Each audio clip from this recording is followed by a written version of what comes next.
What's going on, guys? Andrew Piluk Hockey here, back with another video, and I'm off to the side here because I'm going to be providing a graphic beside me so that way you guys can look on with me. Today I'm going to be looking at the TSN trade bait board. Now, we've done this a little earlier, I think it was like a month or so ago, but we always make this type of video here on Andrew Piluk Hockey. I always do this every single year that I've been, recording videos, and I thought it'd be cool to go through some of the names on here because there is an NHL holiday roster freeze. Now, what that means is on December 19th until December 27th, all trade, waiver transactions, and minor league demotions are frozen. You can't do anything. So it's the 15th when I'm recording this, and it's probably going to be posted within the next hour. It's like 5 o'clock, 10 after 5 right now. So there's some time to make some deals.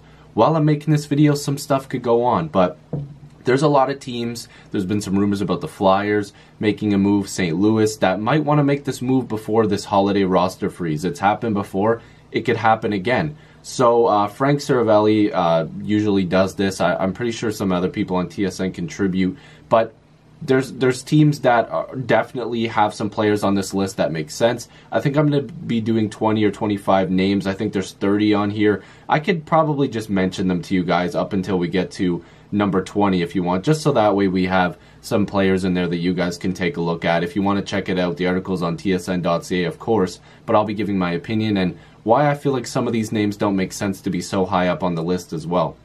So like I mentioned, the Oilers may want to make a move because they're playing a little better. They might, think they can add somewhere. St. Louis, like I mentioned, you're going to be looking at teams like Columbus maybe, because I've heard that there's been some stuff there. And that, again, I don't have internal sources, but from what we've been reading, the Flyers, like I mentioned. So we'll take a look at this. The last time we looked at this, one of the bigger names on here was Artemi Panarin, Bobrovsky, both from Columbus, of course. So those guys I don't believe are as high on the list, but let me name 30 through, I guess, 21 for you guys, and then we'll get to the top 20. So Phil Kessel's at number 30. I don't really agree with that. And by the way, let me just forewarn you guys here. This is just what TSN has collected, the group of players that they've collected that they feel like could be traded now or before the deadline. This is who they feel like, could get traded. I won't go too in-depth with every player just so that way the video isn't too long, because you guys can also take a look on the screen as well.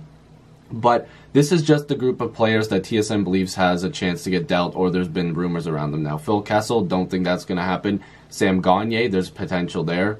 Brandon Manning from Chicago. Of course, Gagner's from Vancouver, Kessel from Pittsburgh. Brandon Manning from Chicago. We know they haven't had the best season. Petrovic from Florida. We've got Michael Del Zotto from Vancouver. Artemi Panarin at number 25 from Columbus, so maybe people feel like it's a bit less of a chance for him to get dealt. Maybe it's going to happen where he just goes to free agency. Cody Ceci from Ottawa. Cam Talbot from Edmonton. And also, by the way, I'd also like to add, I do the Andrew Piluk Hockey podcast on here. I've done 2 episodes. The second episode, I talked a little bit about some of these names that are on the list too. So if you want to check that out, as well as this video, you'll get double the amount of coverage on this. But I'll say some of it here because I know some people don't like podcasts. All right, so like I said, Cam Talbot. Then number 22, Andreas Janssen. And at number 22, Andreas Janssen. Number 21, Kasperi Kapanen. So both 2 Toronto guys there. Not really sure why Janssen and Kapanen would be on this list already. I know their names have floated around, but I'm not sure Toronto would want to make that move just right yet. I know they're both restricted free agents, but that's interesting names to keep an eye on. So I think I'll be able to, I'll discuss 20 through maybe 10, so that way the first 10 can be the graphic on the screen. So at number 20, I won't put the graphic up till we get to number 10. So at number 20 is Sergei Bobrovsky, which I've talked about before. And the thing is, this is going to get interesting because he's had a decent season, not the best. I mean, over 3 goals per game currently, .901 save percentage, not really great numbers so far. UFA in the summer, a lot of teams are going to jump all over this, but it's been, heard that he's looking for big money, so that's interesting.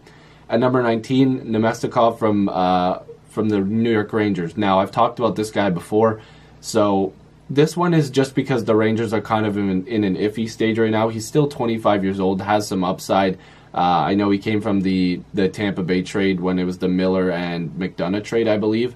I think it's Nemesnikov, right? I'm pretty sure that's how you pronounce it. He's not having the best season so far, but again, still decently young that he could provide offense somewhere else.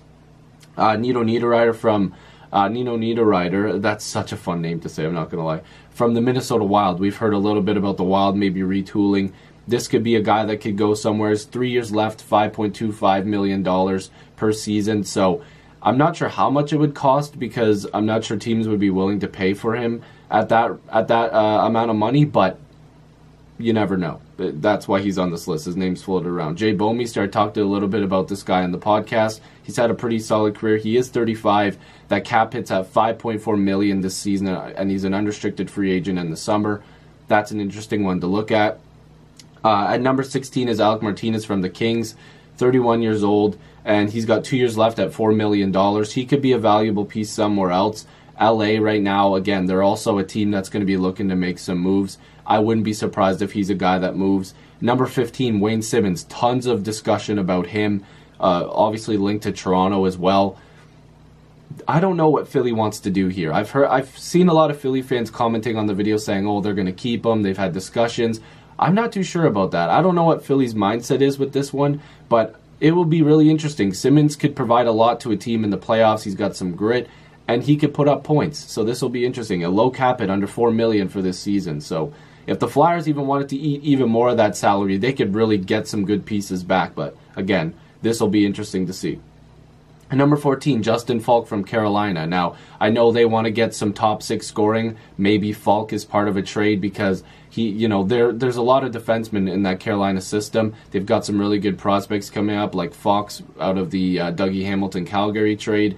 So Falk could be a guy that could get moved. So far this year, he only has 8 points. Not really defensively sound. He's not very good in his own end. But 1 year left on a deal. I think it's this season and the year after. So that could be a guy that could move from Carolina for a forward. Maybe not a top six guy. I don't think he would be able to acquire something like that. But at least a decent forward on a team. And could be packaged as well.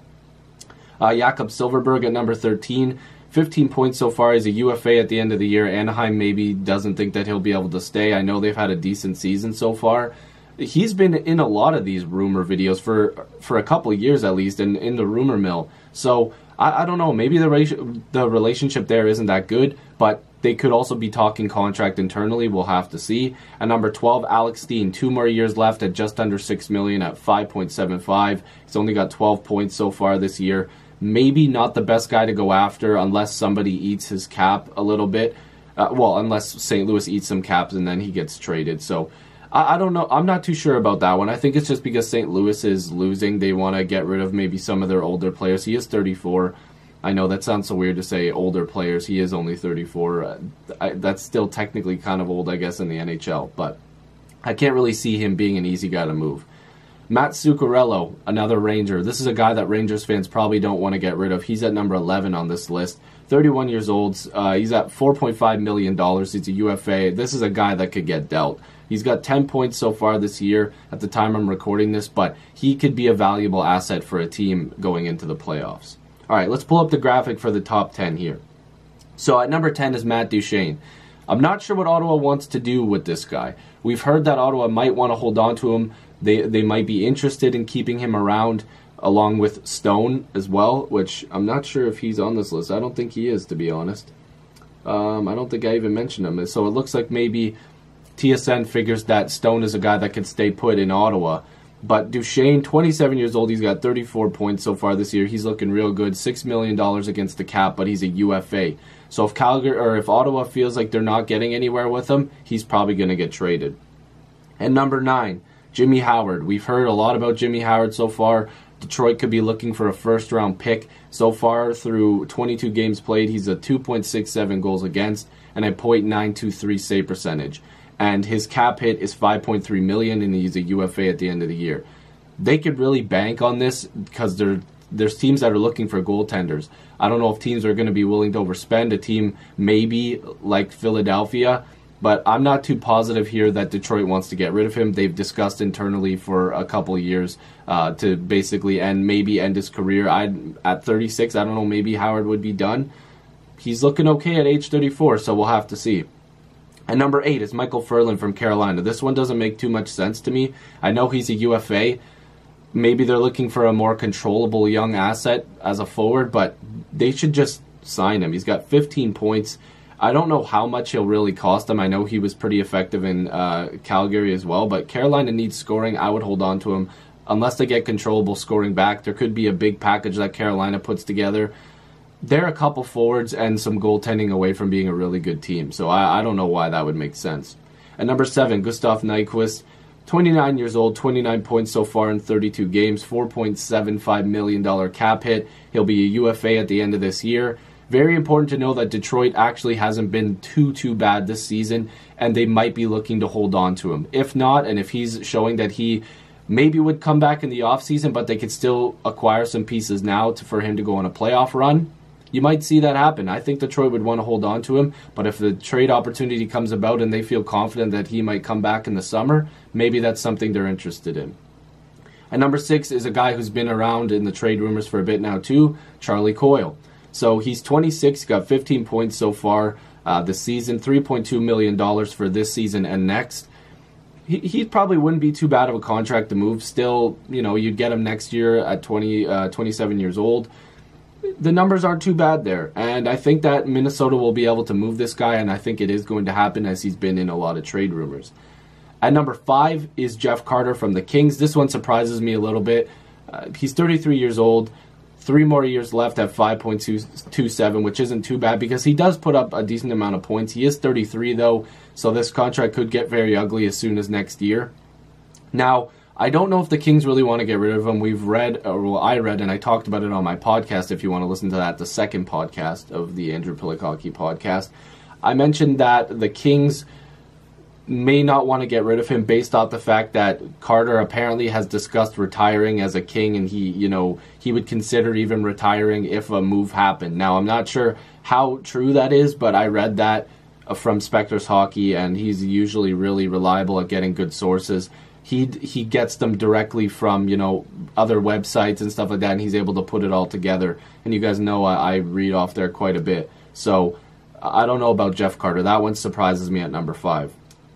At number 4 is Brett Pesce, and I'm actually going to get back to him in a second. But I just will add, he's 23, $4.03 million, 5 years left. That's a solid cap hit. But like I said, I'll get back to him in a second because I'm going to pair him with somebody else, and you could probably already see.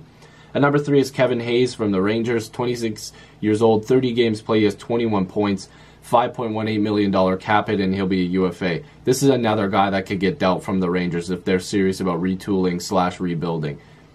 He's only 26, UFA, he can put up points. Some playoff team will be willing to take him on, and if there's a chance for New York to eat up some cap to be able to make a better move for him, that also is an option. Jake Muzzin is number 2, defenseman, 29 years old, has 11 points through 33 games played, 1 year left after this season at $4 million. A pretty solid deal, honestly. A lot of defensemen are quite expensive these days. If teams are looking for the Kings maybe to eat up some of that salary to give up more when it comes to prospects, picks, or roster players, whatever they're willing to give up, LA could also bank in on this guy too. I think it makes sense, but again, LA has been so weird lately. We've heard that they want to rebuild, but they also want to retool because guys like Doughty and even Carter, they don't want to leave. They want to stick around. We all know the weather's nice, but they also like the environment of the team. So the Kings are an interesting one. And at number 1 is the guy I'm going to be pairing along with Brett Pesce, and that's Colton Parayko. Defenseman, 25 years old, 29 games played, he has 8 points. Cap hit is $5.5 million, 3 years left on that. He's a big guy. He can hit. He's a good defenseman, and he's right-handed. So with control and a very low cap hit for a right-handed defenseman with upside, 25 years old, you're banking in on that. And I don't understand why St. Louis would want to give up a young roster player like Parayko like that. I know they're rebuilding and stuff like that, but you usually rebuild with a guy like Parayko. So to me, it makes no sense that he's at number 1. And let me pair him with Brett Pesce here. Brett Pesce and Colton Parayko were both tied to the William Nylander rumors. That's the only reason why these guys are on this list, but I don't understand why they're still there. The Nylander signing is done, obviously, as we all know. It was all over the place. It does not make sense for them to still be there because I don't believe Carolina nor St. Louis would give up those two guys without getting back a significant player in return. And for both teams, it would probably be a really good forward. There could be a swap somewhere with a really good forward that we're not hearing about. But Pesce being there and Parayko, again, just doesn't make sense. They're both young defensemen with a lot of control, both really good contracts. Still haven't seen their peak yet. They're going to be very good. I don't agree with them being on the list. I would rather see guys that make complete sense to be dealt moved up towards the top. But again, that's just me. So hopefully you guys enjoyed this video. Again, this is just the TSN list of who they believe is on the trade bait board. So if you're new, make sure you subscribe. Love to have more hockey conversations with you. Join the squad. Let's get to 4,000 subscribers. Let's try to get to 5K by the end of 2018. Hopefully we can still do that, but maybe we can just get to 4K. That would be great as well. So make sure to click that notification bell. Check out all the links down below. And I'll see you guys in the next video streamer podcast. Peace.